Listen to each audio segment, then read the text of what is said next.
Termokimia membahas tentang kalor yang menyertai reaksi kimia. Kalor adalah energi yang ditransfer antara suatu sistem dan sekelilingnya sebagai akibat dari perbedaan suhu. Perpindahan kalor terjadi dari benda hangat ke benda dengan suhu yang lebih rendah. Perpindahan kalor tidak saja mengubah suhu, tapi juga dapat mengubah wujud zat. Kuantitas kalor dipengaruhi oleh jumlah zat, sifat zat, dan perubahan suhu. Kapasitas kalor adalah jumlah kalor yang diperlukan untuk mengubah suhu suatu sistem. Sebesar 1 derajat. Hukum kekekalan energi berlaku pada perhitungan kuantitas kalor, yaitu energi tidak dapat diciptakan atau dimusnahkan, sehingga energi total adalah konstan. Dengan kata lain, jumlah kalor yang diperoleh oleh sistem adalah kalor yang dilepas oleh lingkungan ataupun sebaliknya. Kalorimeter merupakan alat dengan sistem terisolasi dari lingkungan. Reaksi eksotermis adalah reaksi menghasilkan kenaikan suhu. Dalam sistem terisolasi, reaksi endotermis adalah terjadi penurunan suhu dalam sistem terisolasi. Pada praktikum ini, saya akan mencobakan praktikum judul termokimia. Yang pertama, kita harus punya air cuka sebanyak 100 ml dan baking soda sebanyak 8 gram, sudah diukur semuanya. Pertama, kita masukkan cuka ke dalam wadah.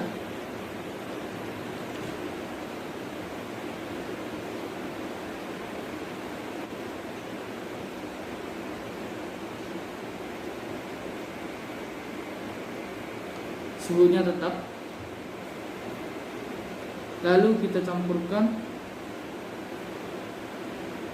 baking soda ke dalam wadah.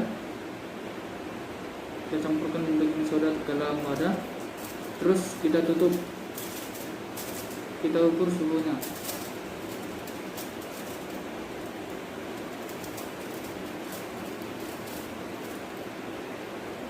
Kita tunggu.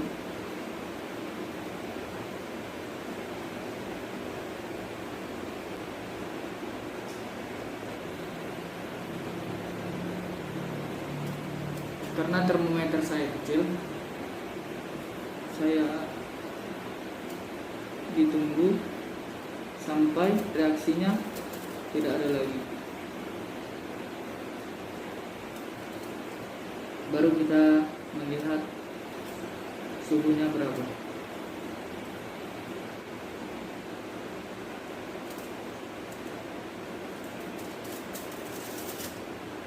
Sepertinya sudah. Suhunya juga tetap.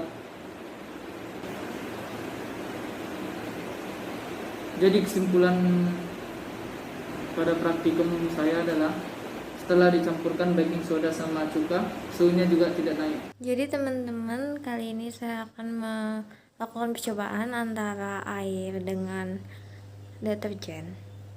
Jadi pertama-tama kita masukkan sebanyak 150 ml air ke dalam styrofoam. Lalu nanti kita tutup dengan menggunakan aluminium foil. Lalu setelahnya kita tutup dengan aluminium foil, air tersebut kita hitung berapa derajatnya yang menghasilkan 30 derajat Celcius. Setelah kita hitung, kita masukkan sebanyak 4 gram deterjen.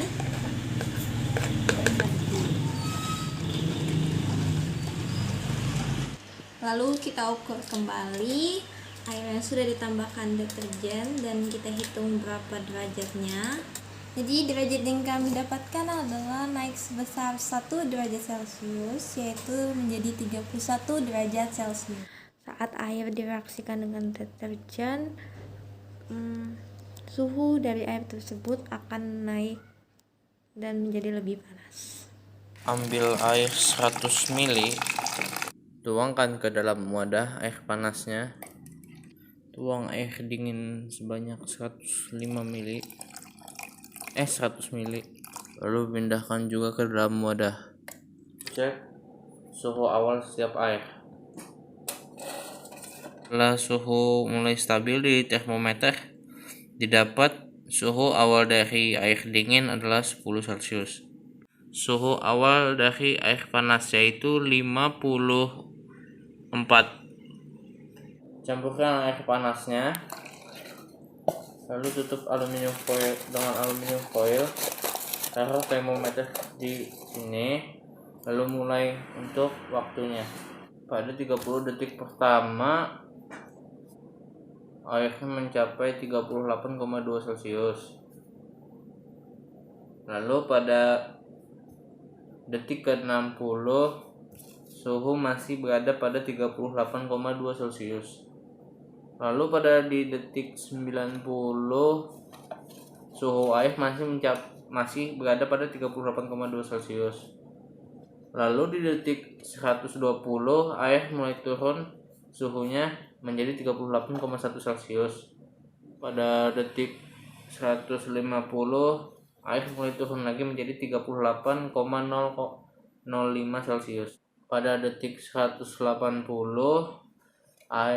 suhu air menjadi 38 Celcius.